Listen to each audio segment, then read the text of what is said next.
W পুলিশের main exam যারা দেবে তাদের কাছে এই ভিডিওটি খুবই গুরুত্বপূর্ণ। আর তোমার যদি কোনো বন্ধু থেকে থাকে যারা ডাব্লিউ পুলিশের মেন এক্সাম দেবে তাদের কাছে অবশ্যই ভিডিওটি শেয়ার করে দিও।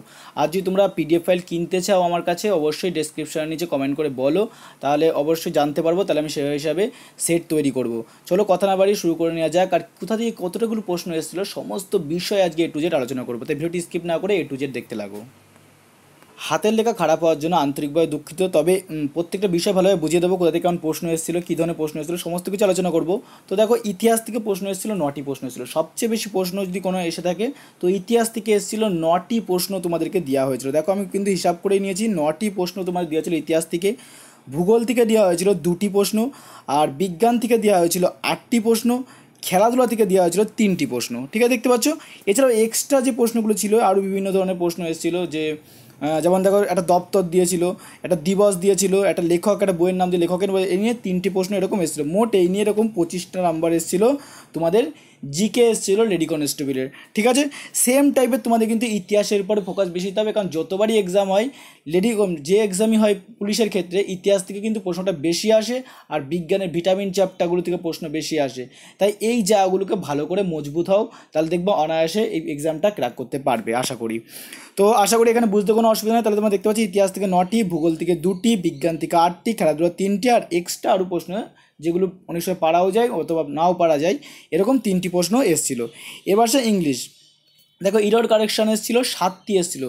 সবচেয়ে বেশি এসেছিলো কিন্তু ইরর কারেকশান 7টি এসেছিলো। প্যারাজম্বু অর্থাৎ একটা তোমাদের একটা প্যারা টাইপের তুলে দিয়েছিল, সেখান দিয়ে তার উপর ভিত্তি করে 5টি প্রশ্ন আরও দেওয়া হয়েছিল, সেখান দিয়ে এসেছিলো 5টি প্রশ্ন। ঠিক আছে, আর তারপরে সিমোনিম অ্যান্টোনিম থেকে এসেছিলো 4টি প্রশ্ন। তারপর দেখো 4 দাগের থেকে 5টি প্রশ্ন এসেছিলো।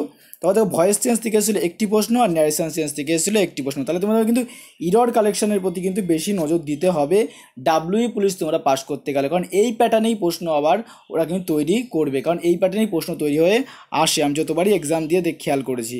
এবার দেখো ম্যাথের ক্ষেত্রে যে প্রশ্নগুলি এসেছিলো, ম্যাথ কিন্তু শতকরার চ্যাপ্টার থেকে 2টি মতো প্রশ্ন এসেছিলো, শতকরার চ্যাপ্টার থেকে সময় কার্য থেকে কিন্তু 1টি প্রশ্ন এসেছিলো, ট্রেন থেকে এসেছিলো 1টি প্রশ্ন, নাম্বার সিস্টেম থেকে 2টি থেকে 3টে প্রশ্ন এসেছিলো, অনুপাত থেকে এসেছিলো 1টি প্রশ্ন, মাসিক আয় অর্থাৎ সঞ্চয় করে কত টাকা এরকম বিষয়ের উপর একটা অঙ্ক এসেছিলো মাসিক আয়, পিতা পুত্র থেকে 1টি অঙ্ক এসেছিলো, মিশ্রণ থেকেও 1টি অঙ্ক এসেছিলো, লসাগু গসাগু থেকে 1টি অঙ্ক এসেছিলো, বড় ক্ষেত্র থেকে 1টি অঙ্ক এসেছিলো, গড় থেকে 1টি অংশ এসেছিলো, সরল সুদ থেকে 1টি অংশ এসেছিলো। এই সমস্ত চ্যাপ্টারগুলো থেকে অঙ্ক কম বেশি একটা দুটো করে এসেছিলো। এবার তোমাদেরকে বলবো কী ধরনের প্রশ্ন ইতিহাস থেকে এসেছিলো, সেগুলো তোমরা ভালো করে শুনে নাও। এই জন্য বলেছিলাম ভিডিওটি স্কিপ করবে না। দেখো, ইতিহাস থেকে যে প্রশ্ন এসেছিলো, প্রশ্ন এসেছিলো হুমায়ুন নামা কে রচনা করেছিলেন, কোন গুপ্ত সম্রাট সরকারি উপাধি লাভ করেছিল, রাষ্ট্রকূট বংশের প্রতিষ্ঠাতা কে, বাংলায় সাঁওতাল হুল বিদ্রোহ কবে হয়েছিল, আজীবিক ধর্মের প্রবক্তা কে ছিলেন। এই ধরনের প্রশ্নগুলো কিন্তু ইতিহাস থেকে এসেছিলো। আরও তোমাদের কিছু প্রশ্ন আমি বলেছি যে প্রশ্নগুলো তোমাদের এসেছিলো। তখন বিজ্ঞান থেকে এসেছিলো কোন ভিটামিন জলে দ্রবণীয় নয়, এরকম প্রশ্ন ছিল বিজ্ঞান থেকে। ঠিক আছে, তারপর দেখো আরও কিছু প্রশ্ন তোমাদেরকে বলে দিচ্ছি আমি।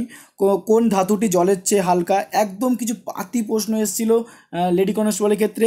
আর লিউকোপিনিয়া কখন হয়। ঠিক আছে, যখন তোমার যেমন বললাম যে এক্সট্রা এক ধরনের প্রশ্ন আসছে, সেই এক্সট্রা কেমন প্রশ্ন ছিল দেখো, একটা প্রশ্ন বলছি আমি।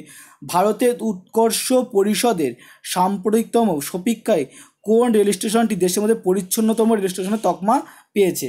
এটা রেলের এক্সামে কিন্তু এসেছিলো। আমি অপশন বলছি, তোমার পেয়ে যাবে বারাণসী, যোধপুর, খড়গপুর, নিউ দিল্লি। তোমরা অবশ্যই কমেন্ট করে বলবে, এটা আমি জানি অ্যান্সারটা, কিন্তু কমেন্ট করে বলো, না পারলে আমি বলে দেবো। মানে সবচেয়ে স্বচ্ছতম রেল স্টেশন কোনটি হয়েছে, একটু প্রশ্নটা ঘুরিয়ে দিয়েছিল, যদি ভালোভাবে ভেবে নিই আমরা, তো বাংলায় করলে এটা হয়ে যায়। সবচেয়ে পরিষ্কার রেল স্টেশন কোনটি হয়েছিল, option A Varanasi, option B Jodhpur, option C Kharagpur, option D হচ্ছে নিউ দিল্লি। অবশ্যই কমেন্ট করে তোমরা বলবে, আর ফ্রেন্ডের কাছে শেয়ার করতে একদম ভুলবে না। ভিডিওটি অনেকটা হেল্পফুল হবে তোমাদের কিন্তু এই ভিডিওটি। দেখো, এই ভূগোল থেকে কোন প্রশ্ন এসেছিলো, আমাদের শরীরের সবচেয়ে ছোট গ্রহ কোনটি। এর চেয়ে মনে হয় সোজা প্রশ্ন মনে হয় আর কোনো এক্সামে আসতে পারে কিনা আমার সন্দেহ আছে। একটা ভূগোল থেকে প্রশ্ন করেছিল, তাও এরকম প্রশ্ন, আমাদের সৌরজগতের সবচেয়ে ছোট গ্রহ কোনটি। ছোট গ্রহ আমরা সবাই জানি বুধ, আর বৃহত্তম গ্রহ হচ্ছে বৃহস্পতি।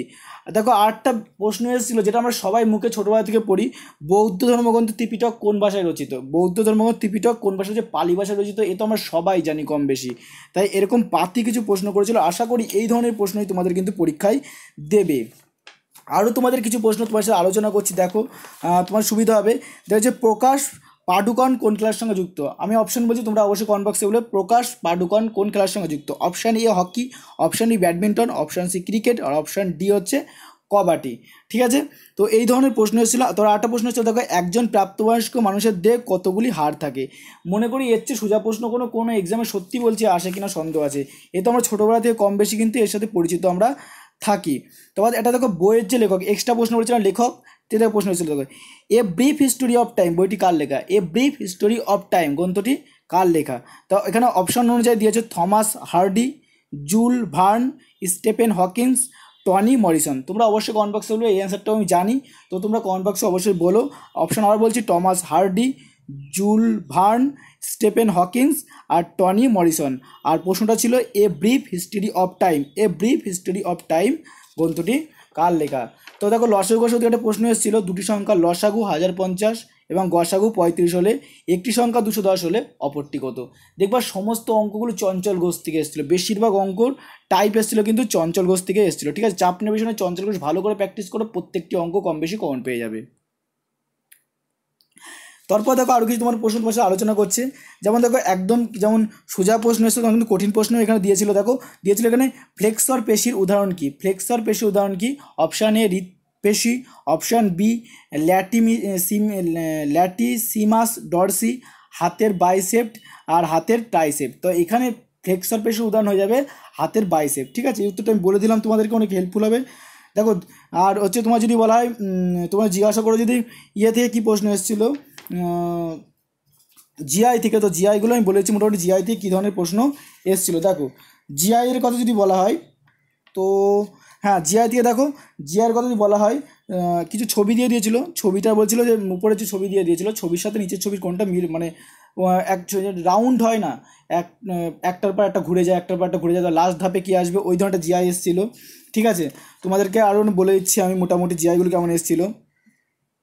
তারপর দেখো জানুয়ারির সাথে নভেম্বরের সম্পর্ক, তাহলে সানডের সাথে কী সম্পর্ক হবে? জানুয়ারির সাথে নভেম্বরের সম্পর্ক, তাহলে সানডের সাথে কী সম্পর্ক হবে?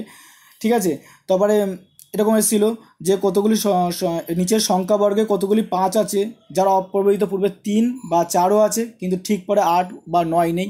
এগুলো দেখো বইতে আছে, প্র্যাকটিস করবা কম বেশি, দেখবা কোনো অসুবিধা থাকবে না। এছাড়া দিক নির্ণয় থেকে কিন্তু জিআই এসেছিলো, রিলেশনশিপ থেকে 2টো জিআই এসেছিলো। ঠিক আছে, রিলেশনশিপ থেকে 2টো জিআই এসেছিলো, দিক নির্ণয় থেকে একটি জিআই এসেছিলো, যেগুলো আমি দেখতে পাচ্ছি কিন্তু আমি বলে দিচ্ছি আমি। আর তোমাদের কিন্তু এটা বলা ভুল হয়েছে, তোমাদের আয়তক্ষেত্র থেকে একটি অঙ্ক এসেছিলো। ঠিক আছে, আয়তক্ষেত্র থেকে একটি অঙ্ক এসেছিলো, মিস্টেক গেছে বলা, আয়তক্ষেত্র থেকে একটি অঙ্ক এসেছিলো। ঠিক আছে, নাম্বার সিরিজ এসেছিলো, যেমন 8-8-এর পরে বলছে 6, 6-এর পর 9, 9-এর পর 23, 23-এর পর 87, তারপরে কী হবে? ঠিক আছে, তারপরে যেমন এবিসিডি দেওয়া আছে তেমন এসেছিলো। এই ধরনের এসেছিলো, একজন মহিলাকে দেখিয়ে বললো উনি আমার ওনার মায়ের ছবির যে ছবি দিয়ে বিষয়গুলো আসে সেই ধরনের জিআই এসেছিলো। ঠিক আছে, কোনো অসুবিধা নেই, বাড়িতে প্র্যাকটিস করো, অনার্সভাবে ক্র্যাক করতে পারবে ডাব্লিউ পুলিশের এক্সামটি। আর ভিডিওটি কেমন লাগলো অবশ্যই কমেন্ট বক্সে কমেন্ট করে বলো। আর কিছুদিন পরে আমি তোমাদেরকে এই পিডিএফ ফাইলটাকে সমেত তোমাদের প্রশ্নটা আপলোড করে দেবো, যাতে তোমার বুঝতে সুবিধা হয়। এখন একটু সময় কম আছে হাতে, তাই করতে পারলাম না। জয় হিন্দ, বন্দে মাতরম, টেক কেয়ার, নতুন টিউটোরিয়াল আবার দেখা হবে।